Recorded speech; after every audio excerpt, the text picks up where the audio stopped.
Welcome back to the LCS Countdown. We are just minutes away from diving into our best of 5 series between Team Liquid and FlyQuest. Speaking of fives, all playoffs long, we've been comparing team speed throughout this split in the Samsung SSD Fast 5. So we're going to do the same exact thing here. The stat that jumps out to me is the one at the top there, Jens. Yeah. First Blood, 4 minutes, 2 whole minutes faster than Team Liquid.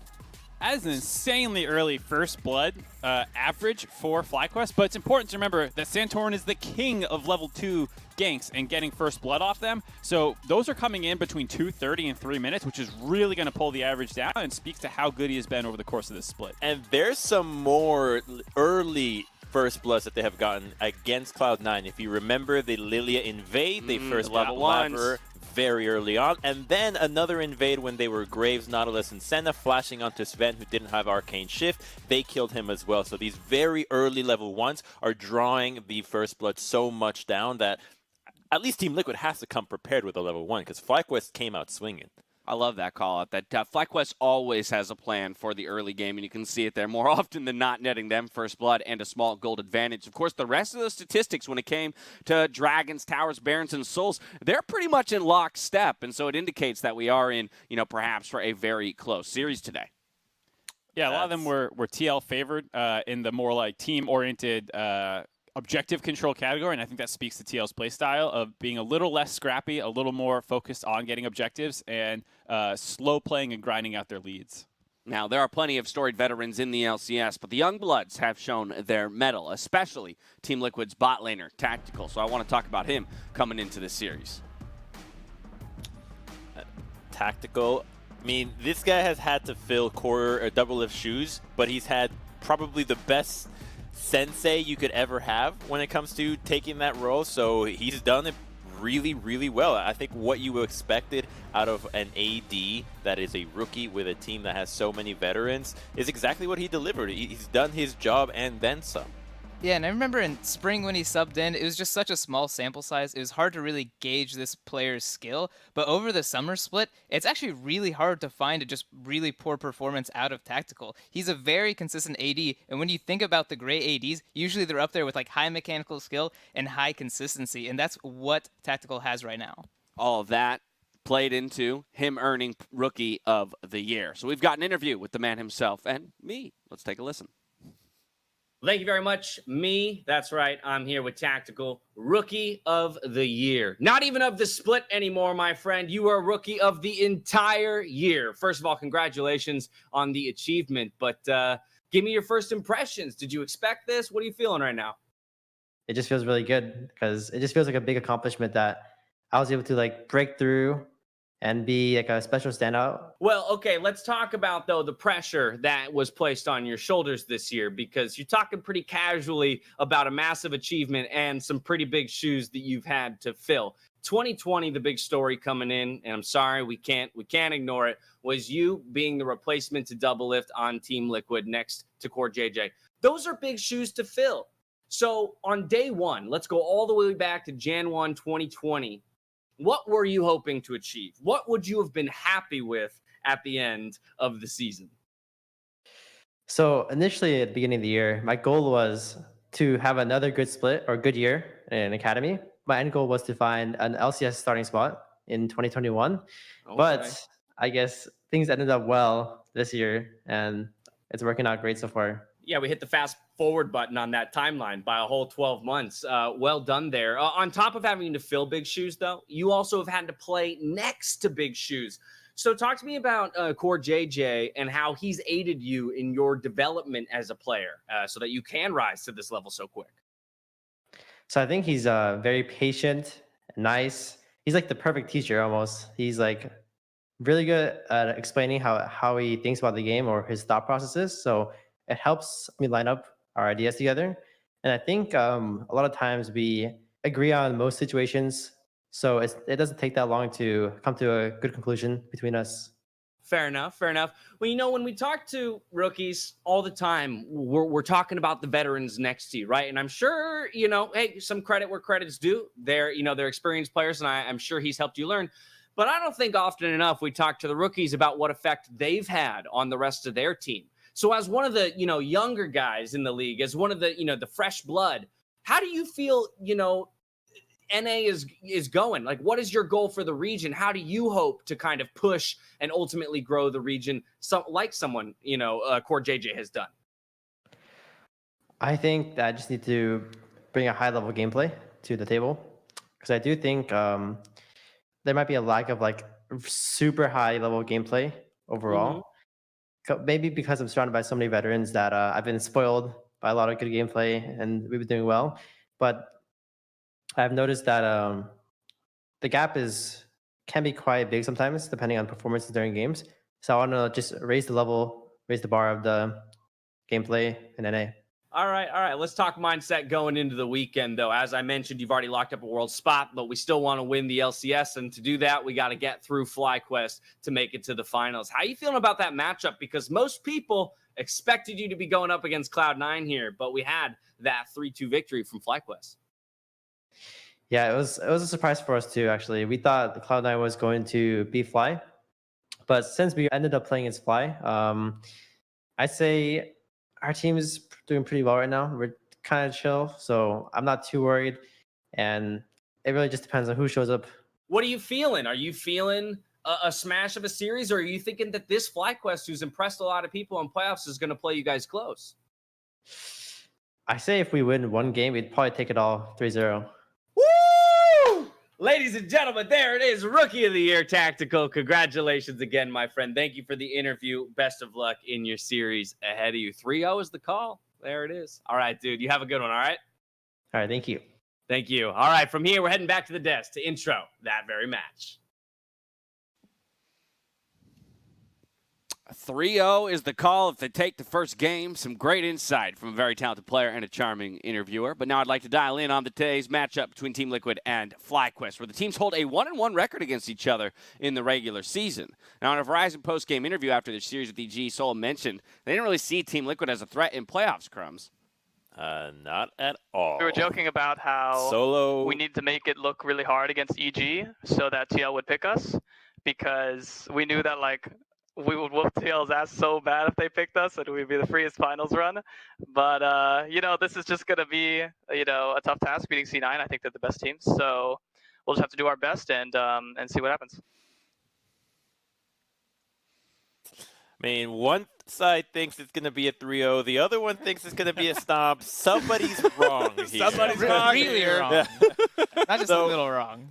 If you look at the entire split, they've gone 1-1. But the story that the games tell is very different. See, when they first faced off, it was FlyQuest playing with Don't Mash Me, with Mash. And when they were playing this game, they were actually really ahead. They were playing a solid game, the regular game plan that they had, but it was up until a Baron throw where FlyQuest ended up losing to Team Liquid. And this was part of the string of Team Liquid plays or Team Liquid wins that never really felt like this was their win. And it all started from, once again, a very proficient level 1 from FlyQuest. So they got off to a great start. The game's going fine, right? Team Liquid is still holding on there with their standard roams into the mid lane, but then past the Baron throw, Team Liquid manages to get the game back. And then when they face off again, it's Solo that has Renekton that just completely styles on Impact in the top lane. If you remember this gank, Broxah is trying to gank for Impact.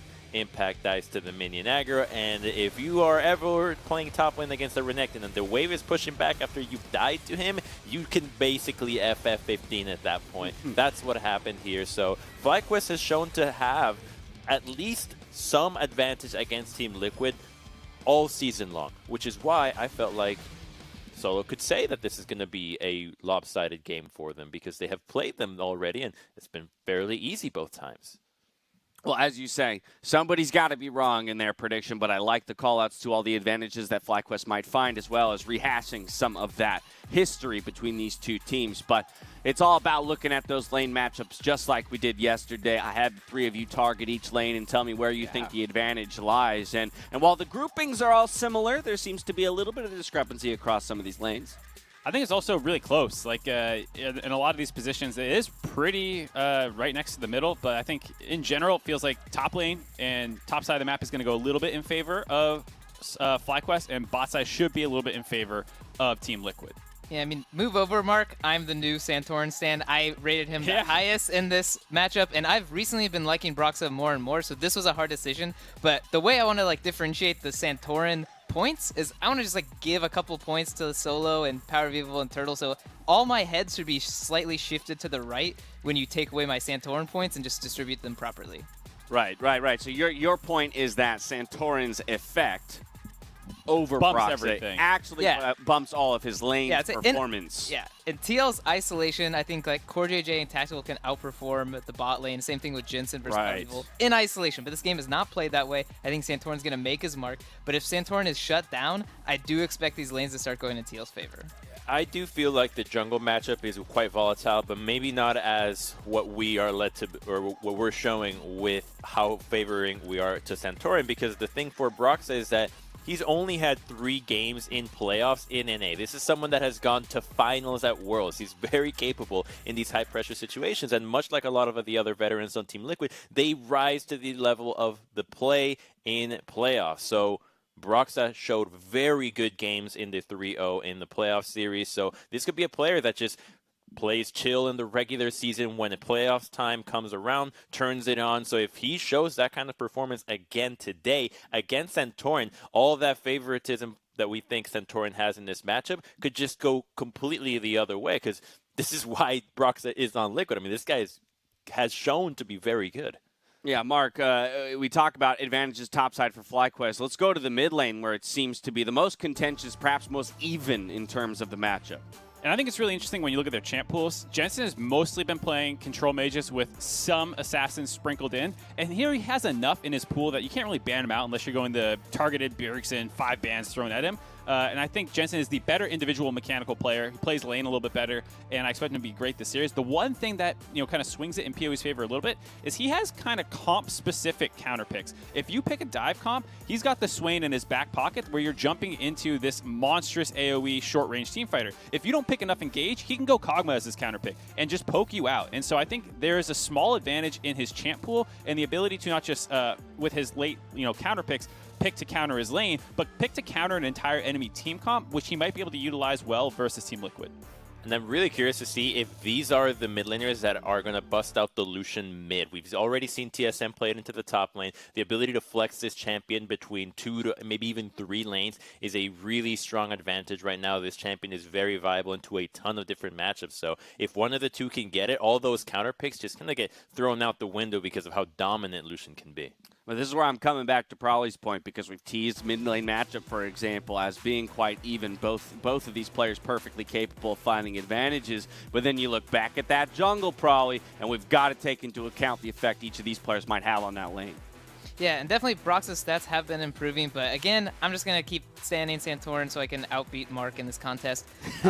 But really, it's just Santorin's ability to stay consistently unpredictable. They had these level 1s against Cloud9 where you couldn't really predict where he's going to start, but the one thing that you can count on is he always gets these early game advantages and is able to spread them through the team. You'll see these level 2 games come out and you think like, oh yeah, that's so obvious. But the thing is, even if he doesn't want to do it, he's putting out pressure because you're thinking like, oh, this is a volatile matchup, he might be ganking this. So the fact that he does these kind of excessive pressure plays around the map and he's able to make these level 1s work for him makes him a really hard but kind of predictable jungler that is hard to see what he's going to do. Yeah, Mark, what's interesting for me is taking a look at the K+A from Santorin being much greater at 15 than Broxah, but then taking a look at these gold statistics for each of the teams and seeing that still with less kills at 15, Team Liquid is finding themselves more gold, so playing the map perhaps a little bit better, while FlyQuest is looking for those fights. Yeah, FlyQuest definitely a little bit scrappier, and I think when you look at their gold graphs as well, you can see how this can come to light.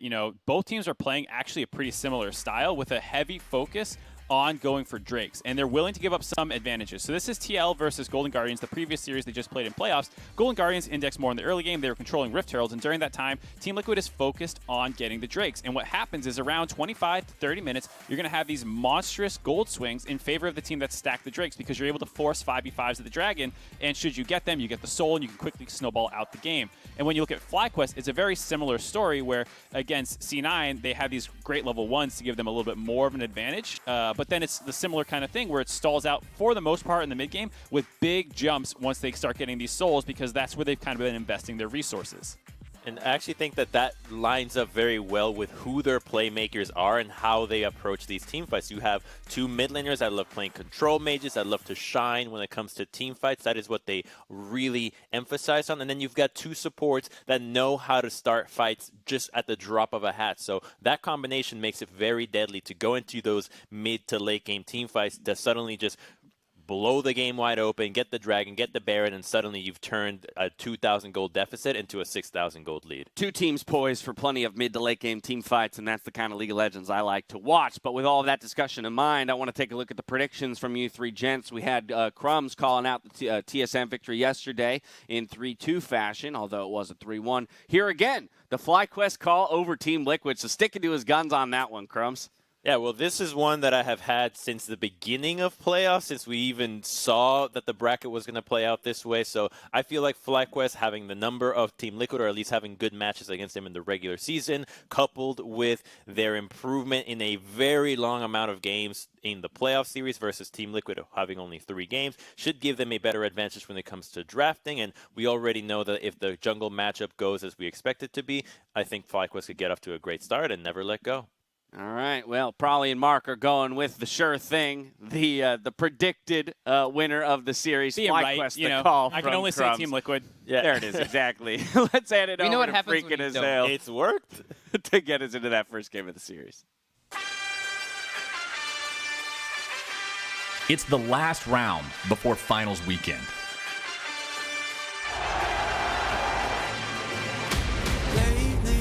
FlyQuest, they came in second place back in spring, but that was Cloud9's split. And now we see a situation where FlyQuest is challenging that upper echelon. PowerOfEvil coming in from the side. They sent Cloud9 to the losers bracket. Again, Nobody was expecting that. every single time. This is their chance. Team Liquid is coming off of a 9th place finish. But if Team Liquid goes the distance, that 9th place finish is a blip on the radar. This becomes 5 championships in 3 years. Team Liquid versus FlyQuest. Overball goes IgNar, click, click, boom! A battle at the top between the 2 hottest teams in the LCS. Oh my goodness! 2 teams, 1 spot in the grand finals. Monster is deleted by Broxah and Impact. Team Liquid looking so clean.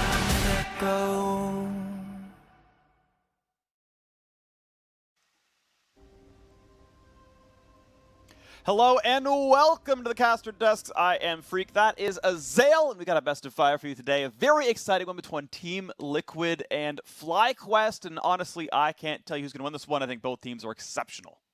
They are, and TL, I've been waiting to see more of them because we've only gotten to see 3 TL games in playoffs. They haven't had to play more because they crushed the regular season. They crushed their first series, didn't drop a game there. So we're still waiting to see, can anyone figure something out here against Team Liquid? FlyQuest has obviously had a lot of time to try to strategize against them, but Team Liquid has been on such a tear of late, winning, I believe, 16 of their last 17 games. They are crushing it, have been extremely consistent, but we have heard in some of the interviews FlyQuest feeling confident against Team Liquid, and they did show us some pretty creative champion selects in playoffs so far, and I'm pretty interested to see if they can find some sort of way to use that to their benefit, because I do think if there is an edge for FlyQuest, it comes in the draft. We've seen on 10-16 a lot more creativity. Picks from all around the world are kind of being injected into the NA meta, and I think FlyQuest maybe can take advantage of that. They definitely can. Of course, we know that Team Liquid have the smallest champion pool, at least that they have shown, of the LCS so far. That still led them to a first place regular season and their best record ever, so far undefeated in playoffs. Could well poised to be the best Team Liquid we have ever seen, and this is a team that won 4 straight splits just 2 years ago. So the question is, how well can they do with Rookie of the Year Tactical, and how much can their new head coach and Jat lead the way for this squad? We can see a lot of carry-focused junglers are off the table. Indeed, Evelyn is exceptional. We know Hecarim is around there as well as a top jungle flex. That one is left up. Impact Shen is left up, which is a pretty big deal here as well. And the very cream of the crop in Caitlyn Ashe in the bot lane there as well. Shen may be the first pick here. I mean, if you're willing to do a trade, if you're happy playing both sides of the matchup, it doesn't really matter. So you can go towards something like the Shen and try to force Solo to play something that could punish the Shen. But honestly, that's maybe not as easy for FlyQuest to do because they generally leave Solo, more kind of playing weak side of the map. He more withstands the matchups. So, generally the matchups that actually punish Shen are things that require some attention, some protection from your jungler. They do grab that Sett. They have been very, very keen on it overall, both top and jungle, using it as a flex between the two. We have not seen PowerOfEvil play it. I don't expect that we will, but this is probably more of a jungle pick. And, I personally would love to see Solo go towards something like, the GP perhaps, or even some of the AP options, such as, Cassio and Vladimir that can do pretty well into the Shen. So we got a really, really big set of top-tier champions right now because a lot of these bans have been a bit targeted at various players. Indeed, Hecarim is in. We are still on 10-16. The Hecarim nerfs, the Evelynn nerfs, the Caitlyn nerfs, none of those are in on this patch. I still think Hecarim is a top-tier champion. Caitlyn and Sett are the number 1 and 2 champs across all of pro play in this patch. I think Shen and Hecarim are the objectively actual best jungler in top lane. That's just personal opinion. And Ashe right alongside. I mean, I love both these drafts. They're very strong. I still like TL's champions more. And this is a new pick for TL, so we'll see how Broxah is going to be able to pilot it. It's a lot about not just those picks in isolation, it's about the combo. Shen Hecarim is a very, very powerful backline diving combo, so I'm going to be interested to see if TL wants to draft more dive alongside them. You ult into the backline with the Hecarim, the Shen stand united on top of you. You get right on top of the AD carry, fear them up with the ultimate into a taunt. That can be a very, very tough combo to deal with for WildTurtle on this Caitlyn, and that is kind of what they are looking to do. I will say though, generally speaking, Hecarim needs to stay ahead of the pace of the game. A Hecarim playing from behind, it's generally pretty difficult to succeed, so we may see Broxah trying to really power farm because Hecarim does have a great clear. I like the Morgana ban here though. There is not parity in the picks and bans, as we have potentially jungles match, top lane for TL, support pick for FlyQuest, and they could ban out the Tahm Kench here as well if they want to deny some more of those safety style picks to be paired alongside that Ashe. But you could also be worried about something like a Bard if you wanted to deny playmaking, but will be the Tahm Kench.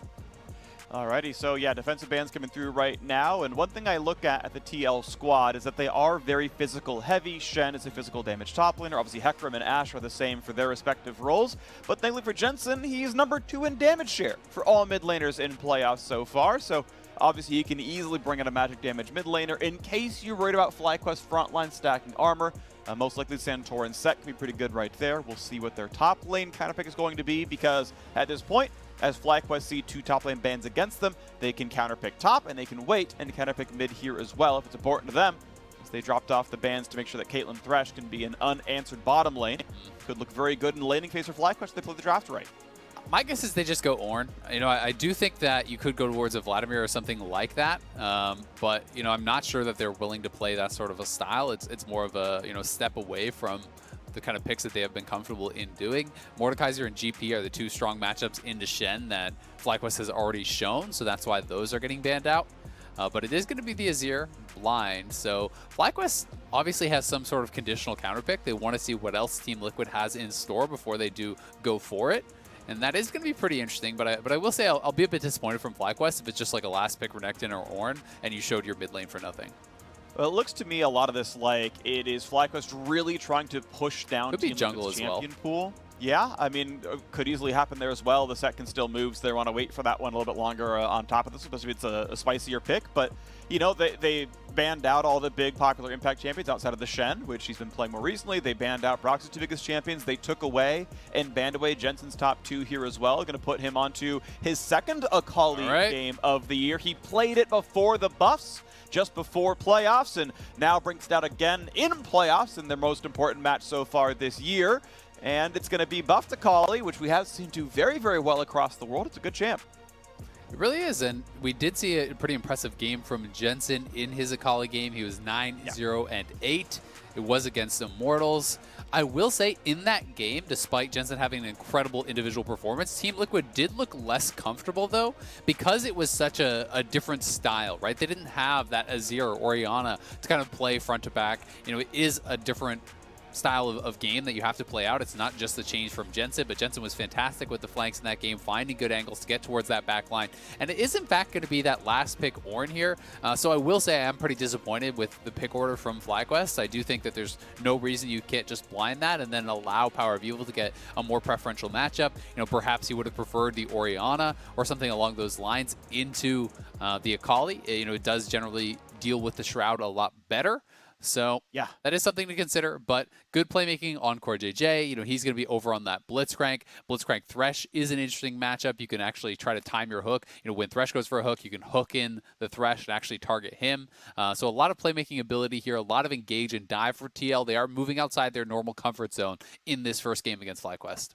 All right, well, champs are locked in. Jensen, the LCS leader in most games played on Akali. We're getting ready for game one. Let's get it started.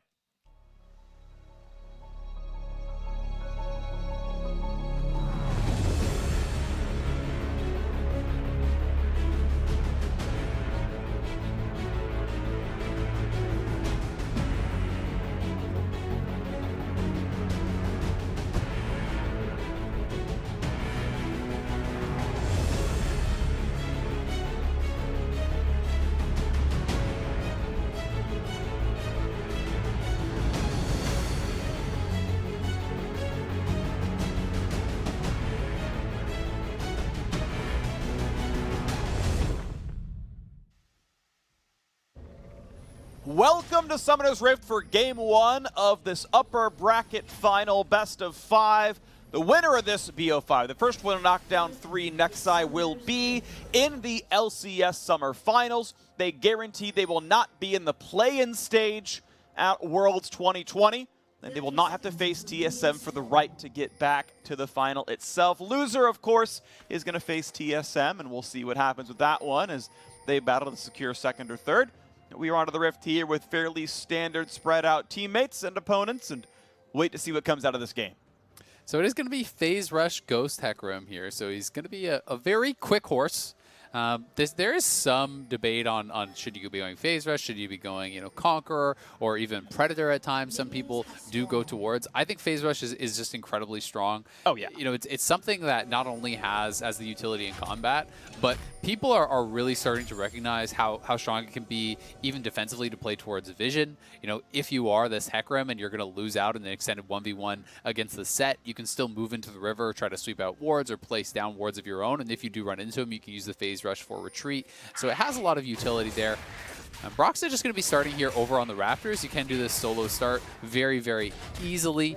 Because of the AoE of Hecarim, you have a really strong clear on all of these multi-target camps, you know, getting that burn down with a talisman and keeping yourself fairly healthy. Yeah, pretty easy stuff for him. So a very momentary farm lead here as Santorin is going to say, yep, we cleared the ward. He thumbs up, says, yeah, if you could see me, you would know, but you can't, so I'm going to take this blue buff here. And there is no way of knowing this because of the sweep, because of the very minor leash. They can tell that solo leech topside. They can know that this is where Santorin started in the jungle, but that he ran immediately to blue is only going to be a guess. You can see question mark pings right now from the Team Liquid side in the eastern jungle saying, well, if he's normal pathing, he might be red to blue. Of course, early game Sett is a single target camp champion. He wants to do red-blue Gromp, but he's doing red-blue enemy Gromp. So something that I really want to point out here, so FlyQuest has been so good with their level 1s and their pre-game planning. This is another instance of that because, as you say, you know, not only is it that you would have to guess on the side of TL where he was, they had a ward in the Tri-Brush in the river that would have actually covered that path, and then at the timing where Broxah could have snuck around that ward and gone down through the bottom lane Tri-Brush up towards the blue buff, IgNar moved out of lane immediately to put a ward there. So they knew exactly where Broxah could have come from, what timings he could have been there at, and because of that, Santorin has full knowledge that he stole away those camps. All of his camps are still remaining, and they will get a significant lead off of, again, really smart pathing from Santorin, really clever early game planning and warding. Yes, those wards did not come into play this game, but they had both sides, both exits and paths that Broxah could have possibly used, and that just speaks to how intelligent they are with these early game jungle starts. And Team Liquid don't technically know yet this has happened. They still have not seen those two camps or seen any wards in Santorin. They will figure it out eventually, and you know, it's not like he's down in camps. right? Broxah's gotten a recall off and is down at most one camp. Now sees they're gone and says, hey, at some point this guy ran around and took my top jungle. He's got his chickens back. The Krugs are coming fairly soon. This is not going to be a death sentence for Broxah. He's, again, down a camp while getting a recall off. He's totally fine overall, but this is the state we are in right now where Santorin got to get the camps he wanted. And the lead will extend from here, right? You know, once you clear out these camps and you start having nothing to do as the jungler, that is when Sett is going to be pulling ahead, because Sett is going to have extra camps remaining on his side of the map. He also has more options on where he would go. But Santorin still not recalling. He's actually just sneaking down here on the bottom lane. They didn't see him with Hawkshot. This is the play. This is the play. Can they get it? No. But it was a nice try. There's maybe you flash play and Hook. They're going to go for the flash down. They're going to go for every play right now to CoreJJ. Hook is down, though, which means all they're going to get is his flash. Couple autos won't gonna land. WildTurtle cannot land the Q on his target, and CoreJJ will walk out, only burning flash and heal for 3 summoners on the FlyQuest side. Yeah, very well done. They're able to survive that gank, but I still think it was a worthwhile attempt from FlyQuest, because had that Piltover Peacemaker actually connected, I do believe it gets the killing blow on CoreJJ. So, you know, very aggressive pathing here. You know, unlikely that you would expect Sett down there at that timing. They didn't spot him with the Hawkshot. They didn't really know where he was, and he hadn't even recalled yet. So, you know, does get a little bit of a farm advantage. Is able to blow some of the summoners down there. Yeah. And critically, you're still going to be pretty happy with the trade overall, because both the flashes are available there for WildTurtle and IgNar. And this is going to mean CoreJJ can't really play aggressively or posture aggressively whatsoever in this 2v2 now. I do want to point out that it feels like there was some level of miscommunication on the FlyQuest side, because if you have 3 forms of CC with, you know, Sett and Thresh and the exhaust, a Caitlyn trap better land at some point, and it felt like none of them ever did. So I'm not sure if they were on cooldown, if they got pulled out of range or what, but I would have liked to see that happen. If he lands a single trap, Core is always dead. So unfortunate to see that one. Regardless, we can take a look at the various lanes. As you mentioned, the jungle difference will grow over time. Santorin got a gank off and his own first recall, and he's up a camp right now with very little left for the Hecarim to do. He'll cycle back to his chickens pretty soon. In the mid lane, we've got equal farm between these laners, both of them level 6, and in the top lane, pretty much the exact same boat here. So very, very close game 1, somewhat as expected. And we'll see if FlyQuest, who are the kings of First Blood, can get that to happen in this game again. So something interesting to note about this mid lane matchup is even when Akali goes into the Shroud, you know, if you hit her with your Q, it does give you that little shadow reveal, and then you can actually try to auto her by autoing a minion and then having the soldier stab through in that small line AoE to actually connect with Akali. So, you know, there are some ways to attack the Akali with the Azir in this matchup, even when she's in the Shroud. Akali also has to be worried about any potential Azir ultimate to scoop her out of the Shroud. FlyQuest, though, on this Dragon, looks like they'll be able to finish it before TL gets here. 4v4, Jensen just TV'd back in, and they're going for the play. We've got Shen coming to the top as well. It's going to be a 5-on-5 already. Broxah getting low, though, has to get right back away as more healing comes through, but now the Ornn signals is going to find one target. Core cannot get away easily. Hooks in one, gets some health. It's going to be first blood in first for FlyQuest. Still needs a single auto attack and cannot get it. He flashed in and could not find Broxah. So it is a 2-for-1 as Team Liquid have found a second kill in this fight, and now FlyQuest are forced to run away. PowerOfEvil does get himself back out, but it is 2 deaths. Santorin and Solo both dropping in the FlyQuest side. Broxah with just a hair of HP there, barely able to escape. We'll see if Jensen can sidestep this hook. Good hook from Fog. Going to be an easy flay set up there as well. A lot of CC. Jensen tries to jump backwards. 2 autos will kill and turns invisible just in time to walk away, but that is TP down. No easy way to sustain that one.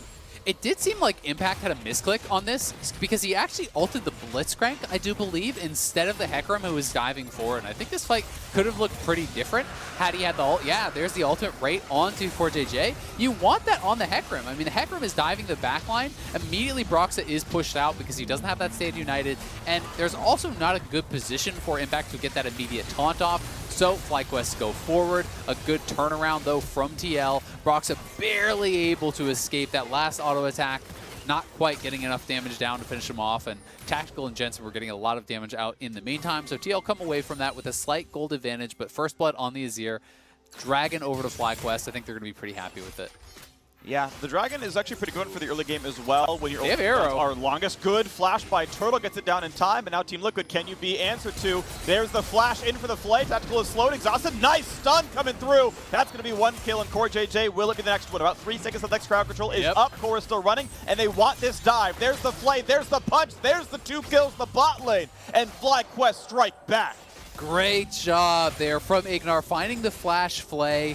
Yes, the flash was forced off of Turtle with a really nice arrow there from Tactical because he hit level 6 on the timing. IgNar was not with him. But because TL went aggressive towards Turtle, trying to exploit the fact that IgNar was in the river, it gave an easy in for FlyQuest. Santorin was pathing down there. IgNar finds the angle with the flash flay plus lantern.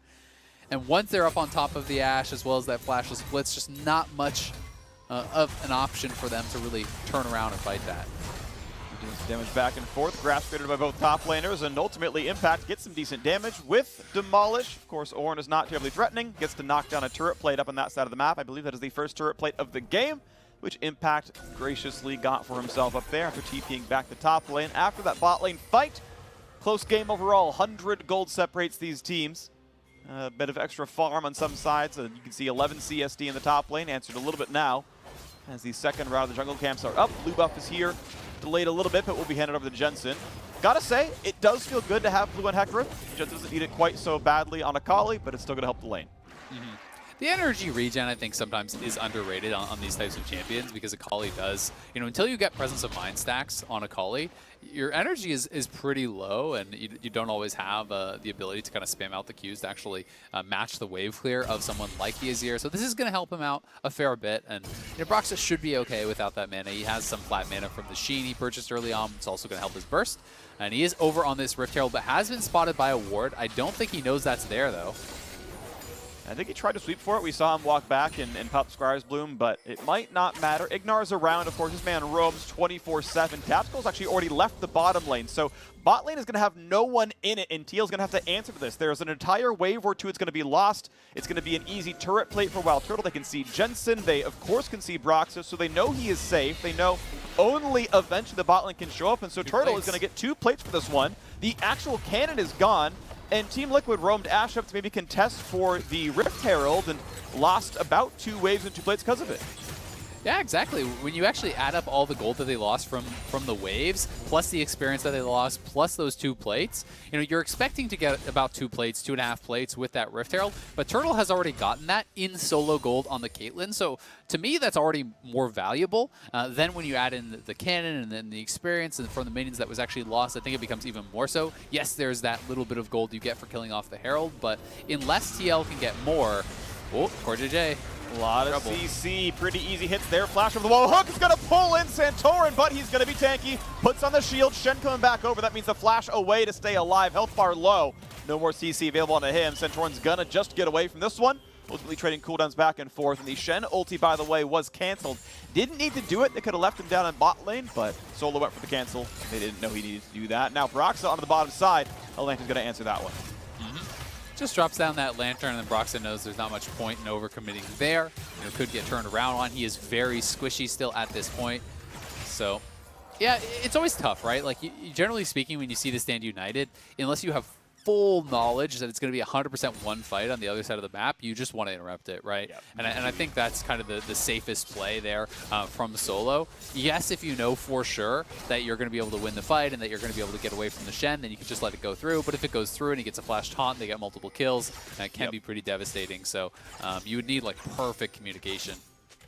Yeah, you really can't fault players for that one. Theoretically, it's doable, but either way, it is still a decent play overall, and you can't fault someone for stopping a Shen ult. Like, in general, you never really complain for that one. You can, but you might be wrong. Exactly. Even if you had perfect communication, there's still a world where it was the right play regardless. So we move on, and we see the bot lane has been pushed in. Of course, Turtle, very comfortable item situation. Really feels good to have Zerk Greaves in your 2 big BF, or your two first attack damage components. That's going to feel really nice. So Turtle's on a good power spike. Tactical is kind of between recalls. You can see his inventory value is more than 1,000 less, and that's going to feel pretty bad. And so, look at this. Drake number 2 is available. Power spikes are in. Nashor's Tooth complete. No Shen ulti up. TP for Solo, but not for Impact. For the next 20 seconds, this is uncontestable. Yeah, and TL actually committed the Rift Herald there mid lane to try to get priority on the Dragon Pit, but they're still just going to lose the Dragon. So you're not able to actually get really much of anything from that. They did get the 2 plates, of course, and that was danger. Jensen. Oh my gosh, he predicted a flash or a jump backwards, and that is such danger. But Turtle's going to stay alive. Arrow on the front line, Aftershock turns off. Here comes the dive in the back line. Nice double stun comes through. Can they keep him alive? They dunk one more as well. And Turtle just cannot be caught. The shell of his team is too strong. IgNar gets away with the flash as well. Summoners are burned. Flash is the same, but it's another kill for FlyQuest. Wow, very close to taking down both of the FlyQuest bottom lane, but they get neither of them. And the Stand United being forced earlier ends up being so relevant there. As Impact can't just TP in the face of Solo, he would have had to back it up if he wanted to try to go for that. And maybe they made the call that it's actually better to have both these members out of the fight and look for the 4v4. But in the end, FlyQuest gets another dragon here and does get away with it, not losing anyone in the process. So very well done by them. And a really pretty interesting stat that I actually found, while digging a bit into Dragon Soul, is that all of the 4 remaining playoff teams coming into this weekend, so TSM, C9, as well as FlyQuest and TL, none of them have lost a game where they have a 3-0 Dragon lead. And FlyQuest is approaching that. And it's obviously partially due to the fact that if you're able to get access to the Dragons, you may already be winning. But it's also, I think, due to the fact that Dragons force you to take fights that you don't otherwise want to take. But we'll have to pause that as TL may have found a pick here. All right, IgNar plays backwards with Aftershock, gets some durability. He is flashless, though, and still being chased. And a 1v4 is not a kill you can give away. Jensen gets to secure the last hit. The team stops hitting, and 300 more gold in the mid laner there as Jensen's got a good start. 2-0-1 on Akali. I gotta say, that is a weird place for him to be. Like, look at where everyone else is on the map, right? Turtle's going topside, and maybe he was trying to get some vision down for the Ornn before the lane swap came through. But it does seem strange with Dragon not up for 3 minutes to actually be playing around in that river without vision, with no one from your team even on that side of the map. So gives up a pretty easy kill over to Jensen, who is a very dangerous person to be giving kills to. If Akali gets too far ahead, you can really dominate the game. Talked about the fact that Jensen was popping off in his last Akali game against Immortals. Yep. You do not want to put him in a position where he can just one combo your backline. TP topside. I'm not sure Turtle can really beat Impact here. Titanic Hydra is done. He's not going to kill him ever. He's going to try to kite around with the traps, but easy taunt going to land. Gets the slow pull through as well. Huge damage. One out will kill him. He's got to get away. Santorin's here. Just in time. Impact flash for absolutely nothing, except that Broxah's now here as well. The dynamic duo comes through, and they find a kill on Caitlyn. Yeah, you are not winning that 1v1 against the Titanic Hydra. Shen, your dueling is so strong at this point in the game. If you can get up on top of that Caitlyn, land the taunt, it's pretty much lights out for Turtle. Was a nice bit of peeling, though, from Santorin, and Broxah did have to finish that off himself. But either way, it does at least cost them the TP and the flash. And we keep moving on as the blue buff's going to be started now and handed off to Jensen. This is Team Liquid fighting close. They are down 2 Drakes. The next one spawns in just 100 seconds. And a 500 gold lead to Team Liquid says, well, I'm not sure they're winning on the scoreboard. It's going to be close, though, overall. Hook's going to look towards the top side. Not going to find it, though, as support's roaming around. Top lane has moved around as well. We've got Solo walking over towards mid, maybe just clearing wards, but has temporarily departed bot lane as bot lane outer turret is gone. That is part of that gold lead that TL have. Looking at maybe a play towards mid, which there isn't one. Yep, I like the roam from Solo. That, there's not a bottom lane tower for actually him to defend, so he's not going to lose all his minions on that roam. And I think he was just trying to defend against any sort of possible Hecarim and Blitz move down towards the mid lane. So covering PowerOfEvil doesn't end up actually losing anything on that bottom side, so back down to the bottom lane. And that's one of those kind of little moves that goes unseen a lot of the time that can make a big difference. Yeah, because sometimes, 1 in 10 games, you get a kill out of that one because of an overstep or a lack of wards, whatever, and in the 9 out of 10, you lost nothing anyway. So it's the right play to go for, and if it works, great, you're awesome. You get another kill, you get, some extra map control, some extra gold. Team Liquid gonna go ahead and knock down the second Rift Herald, so 100% control over that one, as FlyQuest have 100% control over Drake so far. We'll see the next contest in 35 seconds. Shirelia's referee now done for the Thresh for more engaged tools. Over on the Team Liquid side, Gunblade haunting guys, Merc trades in for the mid laner.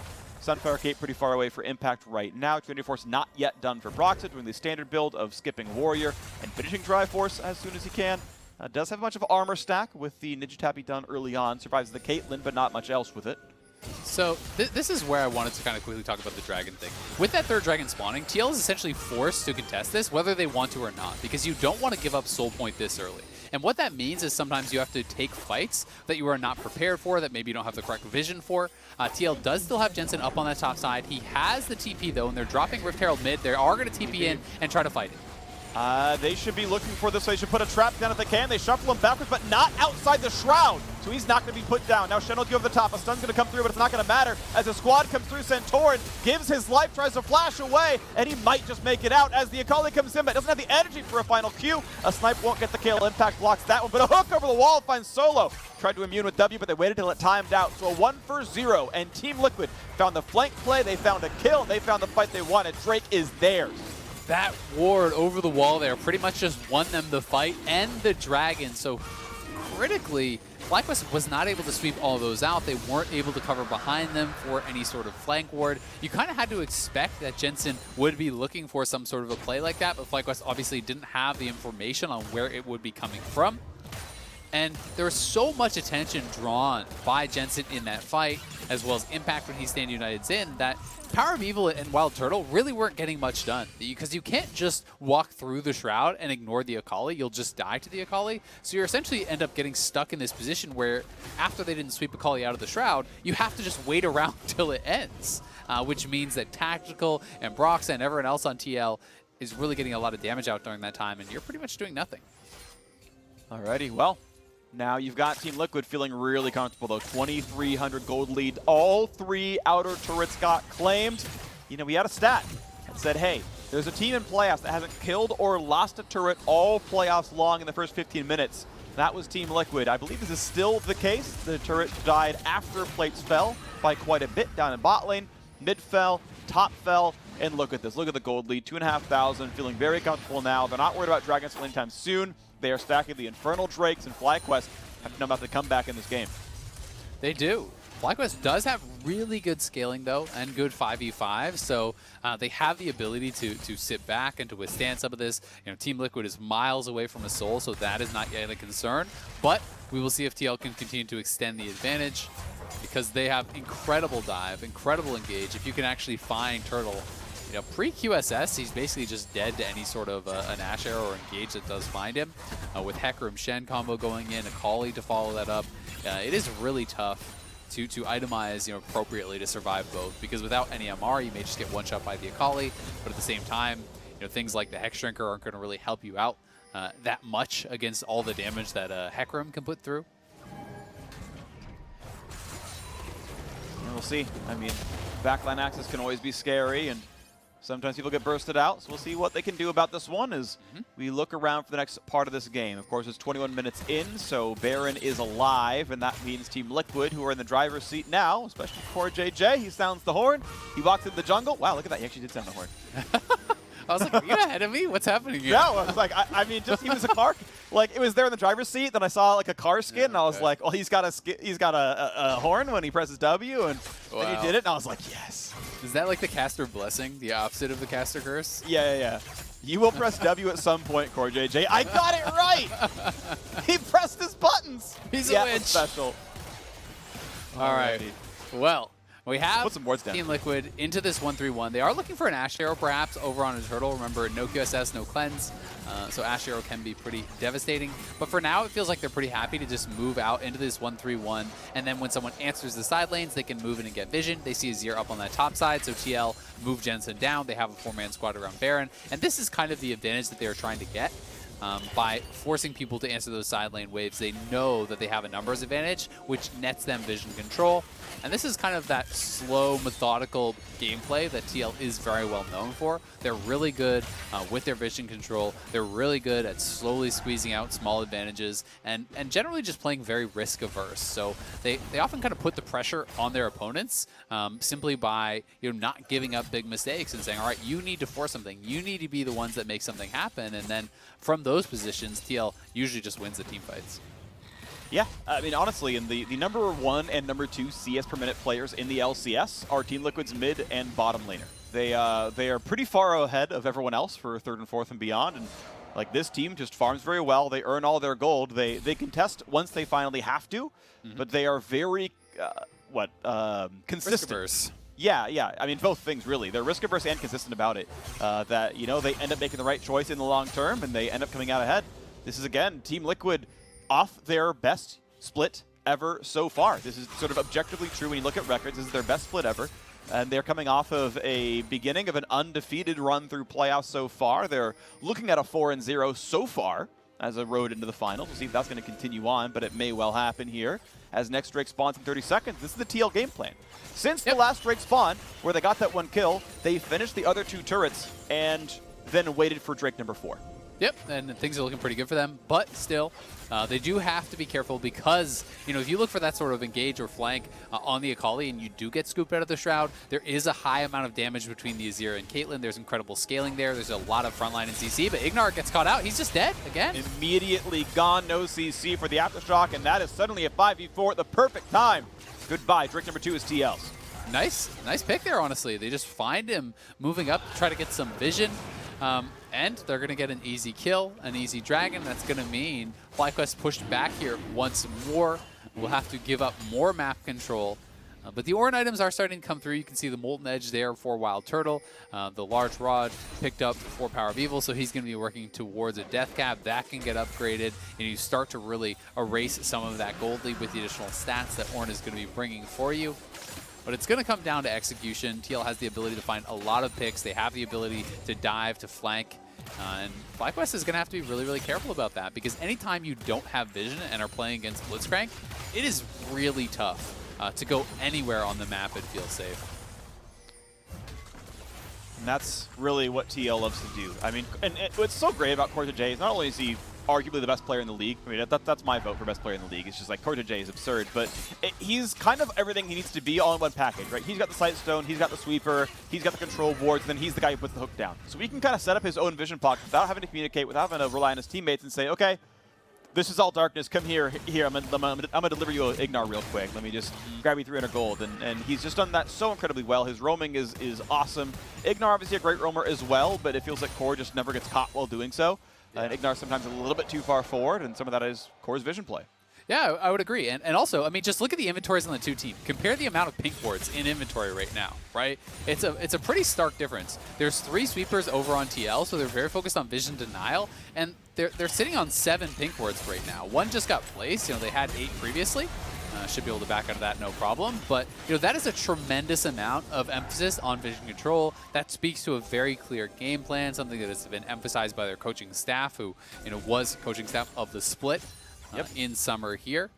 And, they clearly are going to be willing to drop pink wards anytime they see any sort of ward plays, deny that. They're trying to really focus on keeping these big pockets of darkness, places that CoreJJ knows he's not spotted and can look for hooks from, places that Tactical knows they cannot see him and he can look for these Ashe arrows. And that is really, really critical to their game plan, because if both teams can just see each other and you just walk straight forward in 5v5, Team Liquid does have, I think, a pretty big disadvantage in the comps. Farming continues on as inventories continue to fill out here. 3rd item on the way for Tactical. Leandry's done, and the Void Staff isn't too far away for Jensen.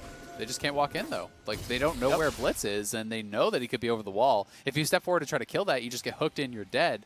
So, look how far back Team Liquid has pinned them at this point. It's honestly pretty impressive, and they kind of have to wait till they see more people on the waves. They're using Santorin, which, this is pretty smart, honestly. They send in Santorin first, and then if you have IgNar behind him, instead of him being the one to check, then he can always be there with that Lantern.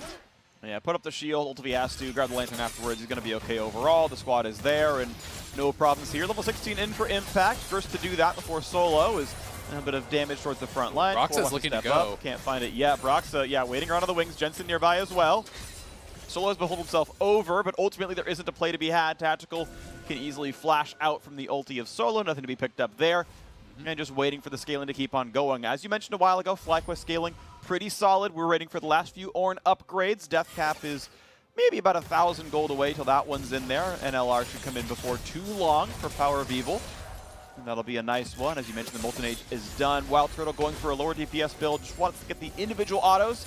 The ability to hit Jensen once and back out can sometimes be useful, but standing and fighting, of course, nice when you're hitting a Shen. So we'll see how that one plays out over time. He's moving on towards his 3rd item regardless. And I feel like in a lot of these fights, he's probably going to be spending a lot of time running anyway. So, maybe emphasizing the added range that the rapid fire can give you if you think that you're only going to get an auto here, an auto there, and you're going to be fleeing from this Hecarim Akali Shen combo. That can definitely make some sense. And it did help him to siege in that mid lane tower as well. Anytime he could just step up and get that kind of safer long range auto. So, both have their merit. Nice sidestep. Yep, not window shopping. It's a nice thing is that, you know, it's also a mirror, that sort of planar portal, so he looks back and there's an arrow coming, sidestep. You know, it really helps. So like, imagine lead the first one from the shooter. Yeah, you just get screwed over by the recall animation. This one can see behind it, the other one can't. Wow, broken. Yeah, Turtle's just playing Valorant, first person. Yeah, I mean, he's Cypher, right? He's just like, I don't know, I was in the camera the whole time. I saw this coming, no big deal. We're hopped out, easy headshot, we're done. It's the right character for it anyway. I'm glad, by the way, that Scream is a Valorant player now because 3 or 4 years ago, I did a play-by-play call where I said someone got more headshots than Scream. People were like, I didn't know Freak played CS, and now he's a Valorant player. Now it's a Valorant reference. It's perfect. Shout out from yourself to yourself. Shout out from myself to myself. Way to be. That's a self high five. Which is very. It's a very you move. That's a very me move. It's Pulse Fire Caitlyn, okay? It's a past shout out. Did you hear that great play-by-play that I made? It was awesome. Yeah, and I was actually just teasing the first person shooter that Riot made. I wasn't actually. I don't even think I knew back then. Both on to the game, though. Yes. For a Dragon. Important best of 5. Dragon's live in 7 seconds. We're back on track now. Infernal Drake number 3 is spawning an Impact. On the other side of the fight's going to get chased out. No easy CC onto him, though. He's going to walk away, no problem. Jensen on that side of the fight as well. So FlyQuest bundled together. Team Liquid on the flanks. Melee's on one side. Melee's on the other. Really, the only ranged champion is Tactical here, and it's going to force them back into their own jungle. At what point do FlyQuest stand their ground? Slow into Impact, jump over the wall for IgNar. He's at half health. Flash for the flay. The stun comes in as well. Here comes the backline dive. But enough time has been bought. A nice stun comes across from the top laner as well. Here comes the dive in for Broxah. Gets feared up. Will be knocked down. 1 for 0. And WildTurtle is healthy. He's going for Core next up as well. Gets over the arrow. Here comes the snipe. And Shen's going to save him. Is there anything more now as IgNar wants to bring the team in, but not just yet. It's going to be pushed out of the base, and that's going to be the time to push in now for the Drake number 3. Glad for FlyQuest. Comes Ornn. And Ornn is in. Solo gets an easy slow. The flash away for Tactical. And a slow down there as well. Core's going to find a hook. And he brings in more than he bargained for. PowerOfEvil takes him down. And IgNar's going to stay alive. That's 3. That's 4. That is all 5. Jensen forced one away. He's going to TP in for some heroics. Can he defend a 1v5? He does have the ult and the flash, but it seems extremely risky. You should only go for this if you're essentially making a decision that you lose the game if you give up the Baron. So Jensen will back it up. FlyQuest played that beautifully, hard engaging towards one side of the split TL. TL have their solos on one side, so they go for the hard engage over here, moving away from Tactical and Broxah, engaging in, and then look at that ultimate, sweeping Jensen out of the Shroud. Now check out the positioning. Look where Turtle and PowerOfEvil are. Yes, the front line of FlyQuest has taken a lot of damage, but the damage dealers are untouched. Turtle flashing aggressively forward over top of that Ashe arrow. The Stand United barely saving CoreJJ before that ultimate did come through, but the chase continued as Solo back to base, had the home guards, forces out the flash, then landing a beautiful knock-up, and at the same time, IgNar getting hooked in just gives the Lantern extra range for PowerOfEvil. That is not what CoreJJ wanted. Betrayer hook.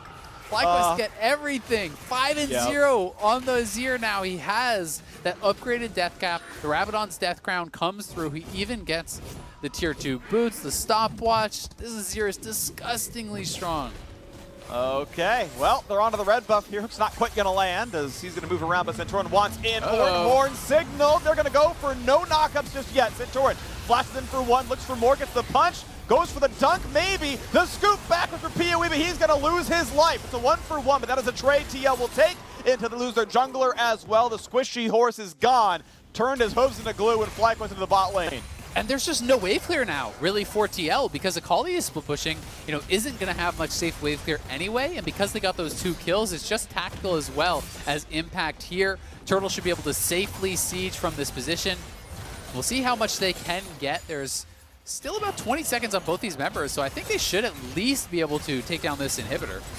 Pretty easy siege in the 4v3. Jensen chose to recall to defend, and he could have gone for top lane. Impact's in He trouble. could have chosen to kill the turret. Instead, defends an inhibitor that is going to die. However, support is back alive, so it's a full-on 4v4 right now. Is this a play that can happen? Is it a work that may come through? No, the whole squad is split up too much. Jensen chose to defend the base instead of taking a turret. At the end of the day, he gets nothing for it, and the risk does not pay off. It's tough because maybe they were thinking they could play right on that line where they could lose the inhibitor tower but still defend the tower, the turret rather itself. So here is that initial engage. Tactical has no flash, so Santorin willing to flash in for him. Then the big commitment is PowerOfEvil flies in for the scoop, but he gets feared up by Broxah's ultimate, so great turn there by Broxah from the Hecarim.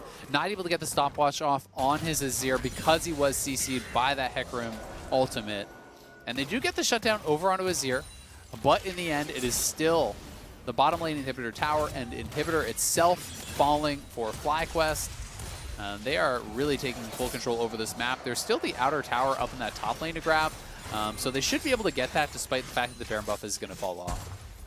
But all that Baron has done is equalize the gold. Team Liquid had done so much work in the mid game. You can see that FlyQuest are up 3 kills and a turret, and their lead is just cresting over 1,000. Now 2K with the second turret going down now as well. Team Liquid have been farming incredibly well. You can see leads in most roles down there, top and jungle especially the difference here.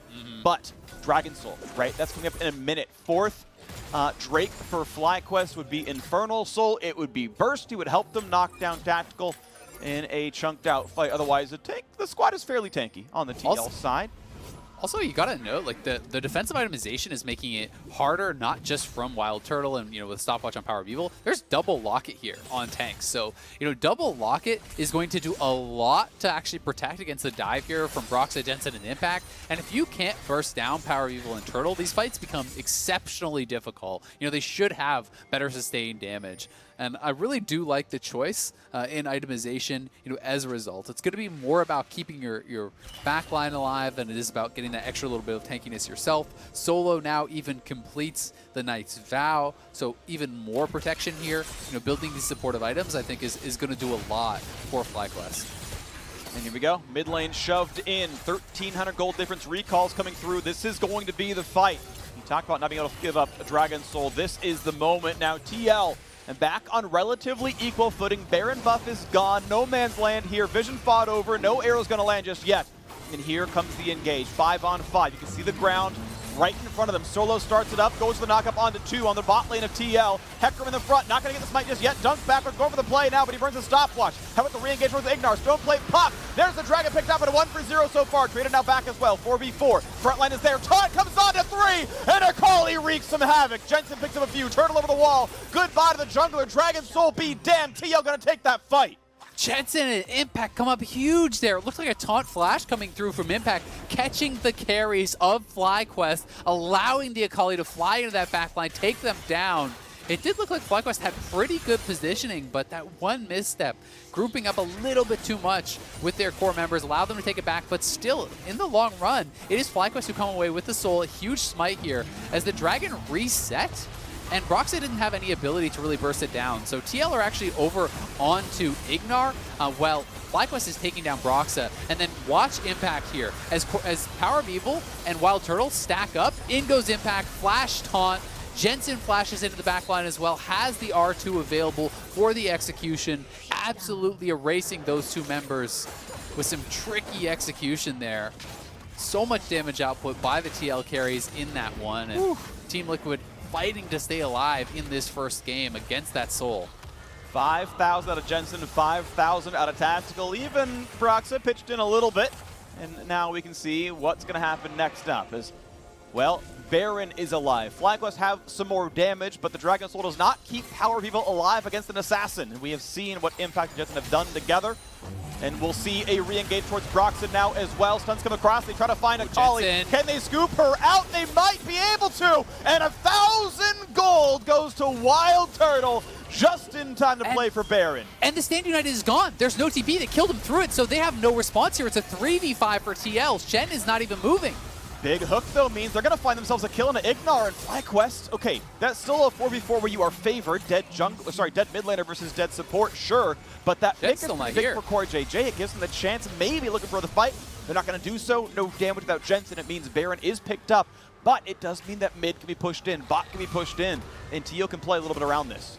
Yeah, that was so critical, though, being able to get Jensen out of the Shroud, burst him down, because killing him off there not only gives you that huge shutdown and eliminates a threat, but it eliminated Impact from that, because TL was trying to play around the fact that they had the global advantage.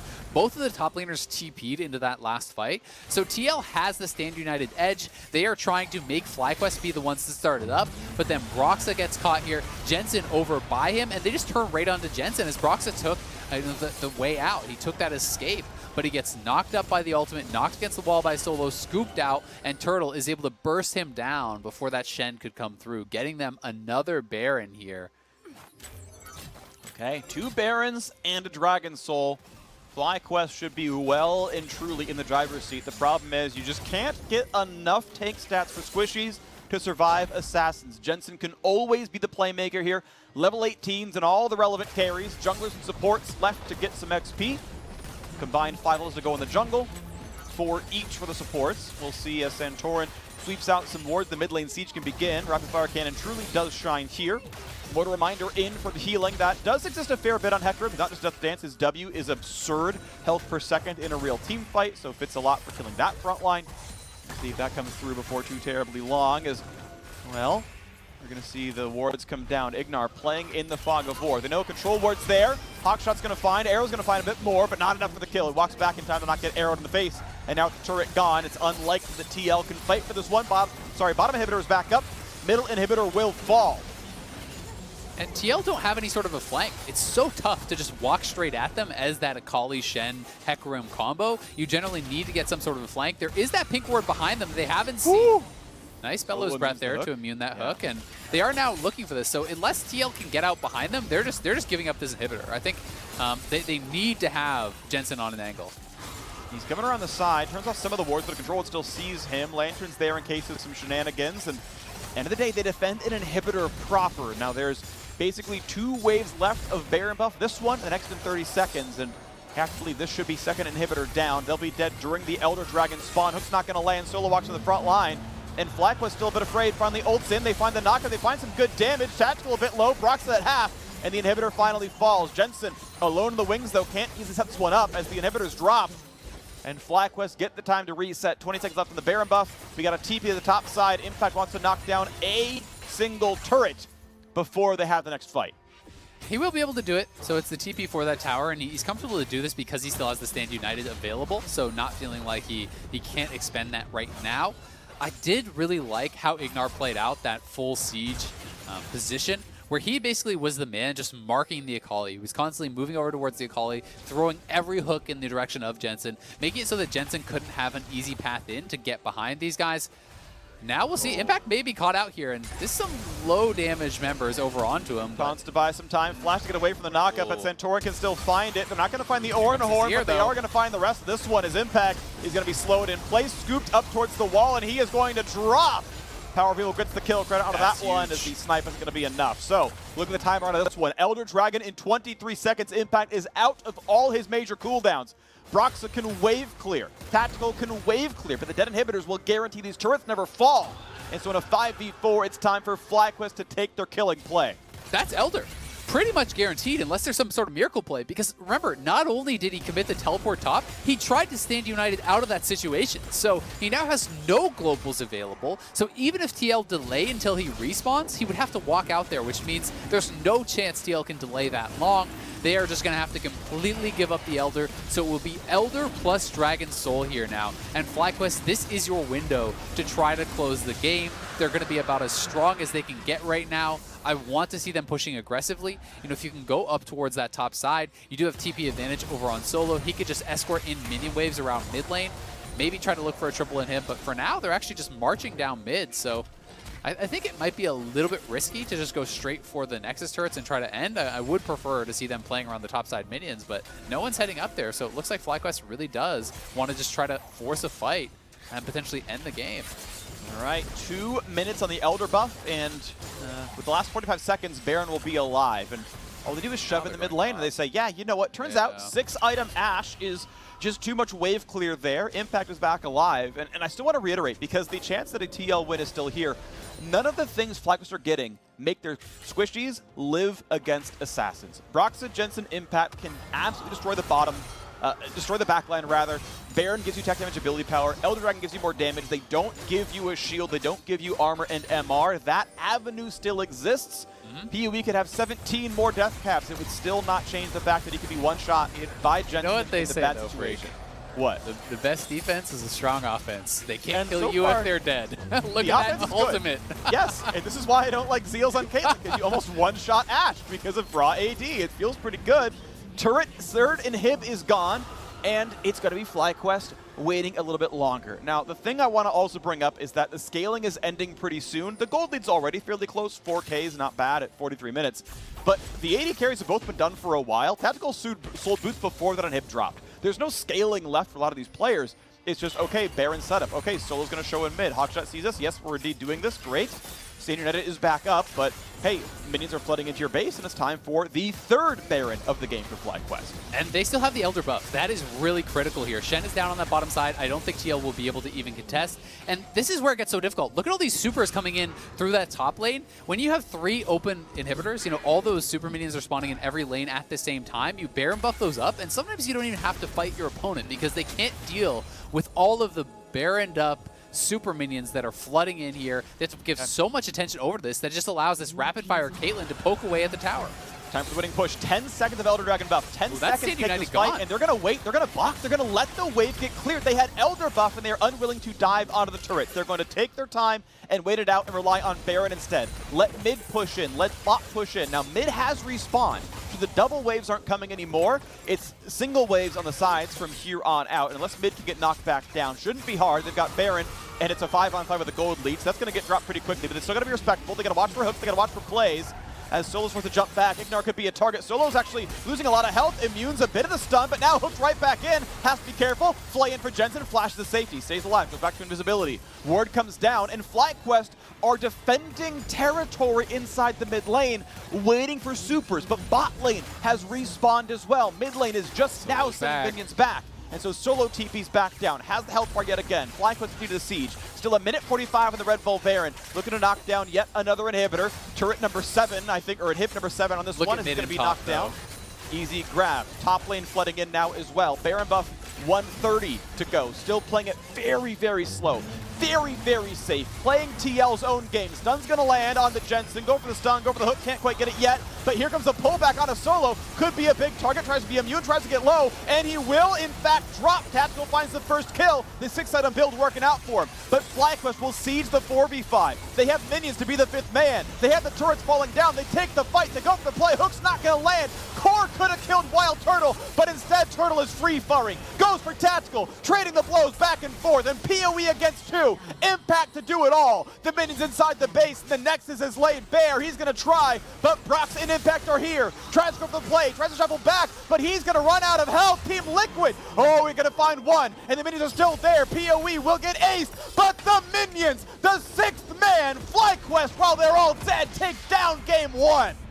Team Liquid with a heroic effort there at the end, almost able to defend that push with so many supers crashing into the base, but FlyQuest just barely enough left in the tank there to be able to kill off that Hecarim, to be able to buy time for the super minions, and that is why it is so difficult to defend those types of pushes, because even with a great engage, your attention is split in so many different directions. You can't just ignore the supers. They even do a tremendous amount of damage to you if you are actually pushing forward into a crowd of super minions there, and FlyQuest expertly using all of the additional help there from those minions to be able to finish off the game and really get us a pretty surprising game 1 victory. It felt like TL had found, you know, this kind of cruise control. It felt like they had gotten into a comfort zone. You know, despite the fact that they were playing something a bit different, you know, this is much more of a heavy dive comp compared to their more standard front to back, you know, 5v5 style, more like what FlyQuest was playing. But one great team fight from FlyQuest was really all it took. From there, got control of the Dragons, got control of the Barons, and eventually were able to grind TL out of this game 1.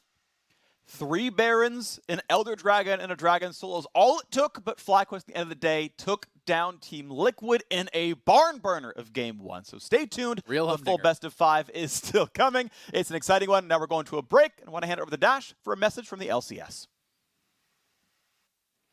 Thank you very much, Freak. As we go to break, I want to highlight our final 4 LCS playoff teams, who are not only giving it their all this weekend, but pushing for meaningful change off the Rift.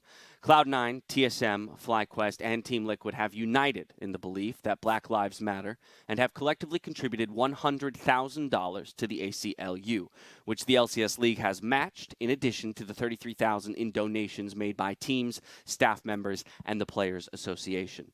Now, the LCS affirms that Black Lives Matter and supports Jacob Blake, his family, and those who protest in Kenosha, Wisconsin, and across the U.S.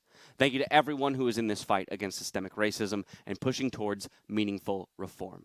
We will be here right after this.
Welcome back to the LCS, where FlyQuest have struck first in our series here against Team Liquid.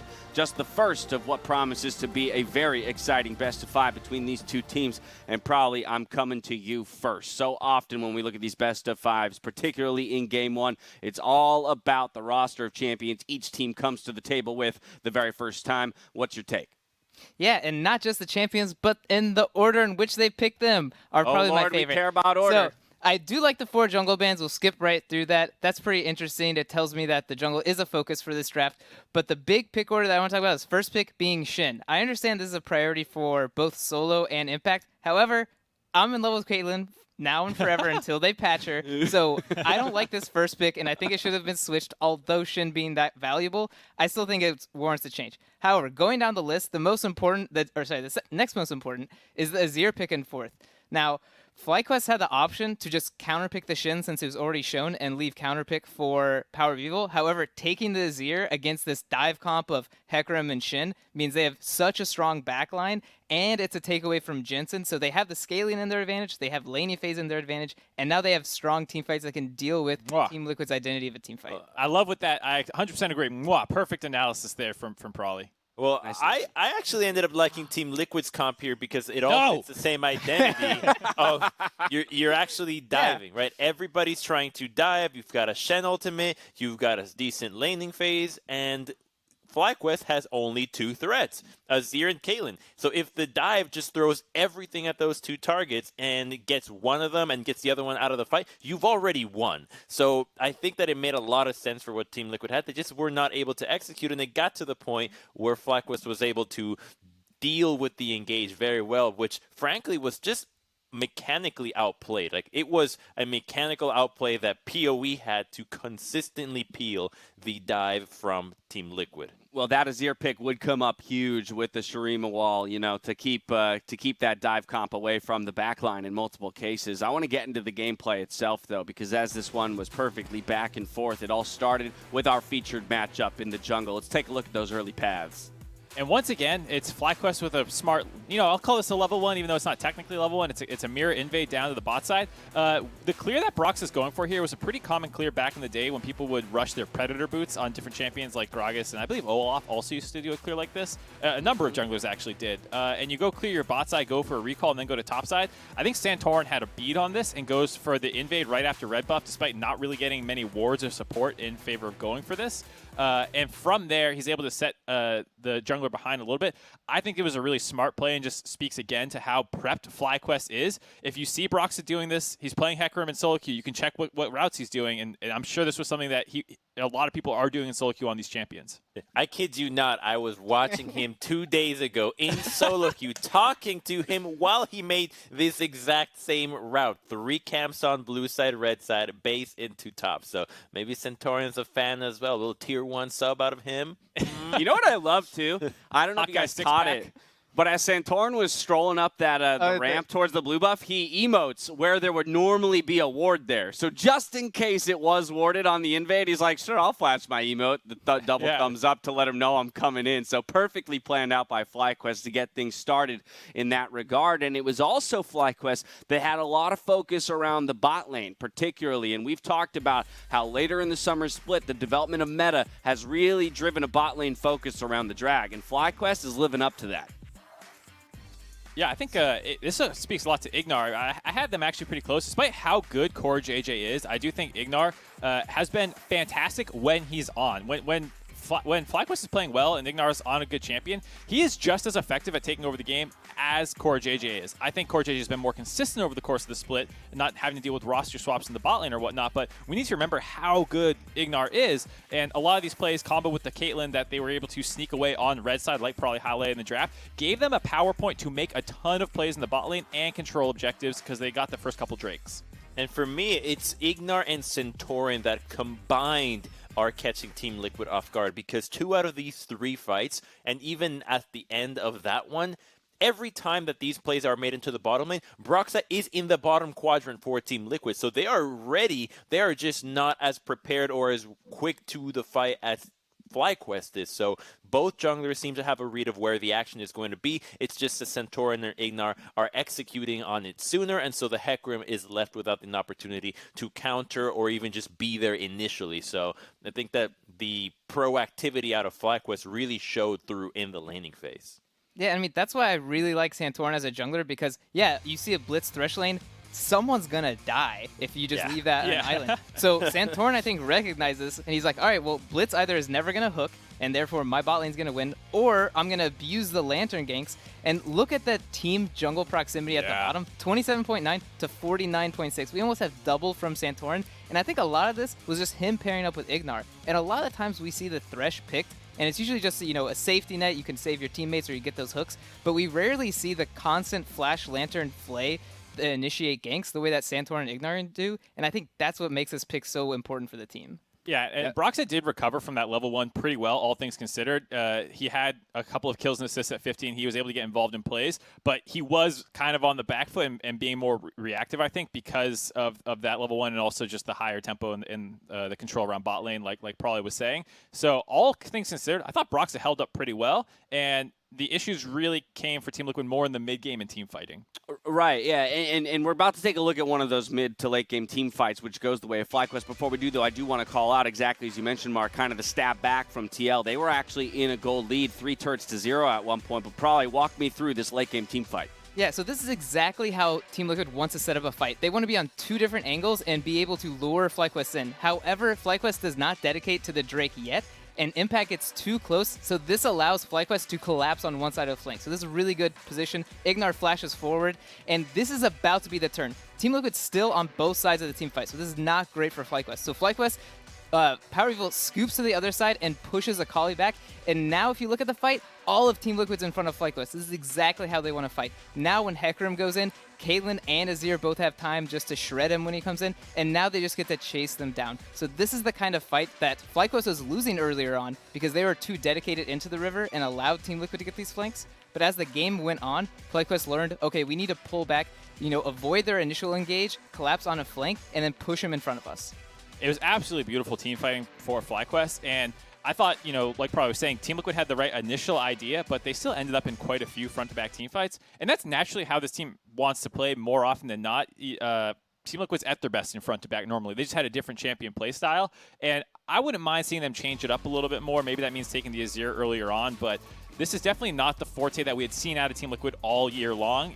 This was something that they started experimenting with more in the later portions of the split, but it's not quite their bread and butter. I'm really glad you brought that one up because normally you don't see a Shen team start a fight with Shen in the fight, right? He's usually split pushing, so that was an anomaly that does not play into the wheelhouse of how you want to use these globals to outnumber your opposition. So, I mean, Tactical did a great job in just using Solo as a beat stick there to boost those damage numbers, just insane amount of DPS, but it actually is just FlyQuest doing the same gold graph dance that Mark showed in the pregame of just chilling, maybe losing, maybe going down 2 to 4K, and then suddenly you win that big mid-game team fight. You get Dragon, you get Baron, the game is blown wide open. Yeah, that's a gold graph that indicates that it really could have been anyone's game, but it was FlyQuest that ultimately took it. 1-0 stands the score in this best of 5. Some questions around what Team Liquid will do in Game 2, but we'll wait for them to answer them ourselves. We're going to step away. When we return, we got Game 2. We'll see you there. Welcome to Assist of the Day, presented by State Farm. Santorin was on a roll right out of the gates versus Cloud9's Blabber.